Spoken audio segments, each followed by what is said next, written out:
मुंबई वांद्रे पूर्व येथील शासकीय वसाहत परिसरात उच्च न्यायालयासाठी राखीव ठेवण्यात आलेल्या शासकीय भूखंडावर सध्या मोठ्या प्रमाणावर अवैधरित्या रॅबिट मलबाग टाकण्यात येत आहे। या ठिकाणी दररोज ट्रॅक आणि JCBच्या मदतीने रॅबिट टाकला जात असून कोणतीही अधिकृत परवानगी न घेता हा प्रकार बिनधास्तपणे सुरू आहे। यामुळे परिसरातील राहणाऱ्या नागरिकांचे आरोग्य धोक्यात आले असून पर्यावरण व सार्वजनिक आरोग्यावर त्याचा मोठा गंभीर परिणाम होण्याची शक्यता असून त्याचबरोबर शासकीय मालमत्तेचे मोठ्या प्रमाणावर नुकसान होत आहे। या संदर्भात प्रशासनाकडून अद्याप कोणतीही ठोस कारवाई झालेली नसल्यामुळे संबंधित व्यक्ती अधिक ढिटाईने आणि खुलेआम कायद्याचे उल्लंघन करीत असल्याचे चित्र मुंबई वांद्रे पूर्व परिसरामध्ये दिसण्यात येत आहे।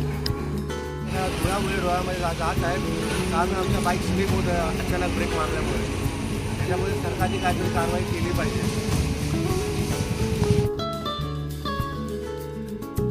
पत्रकार सुदेश सुरेश तांबे, विद्या न्यूज, दापोली।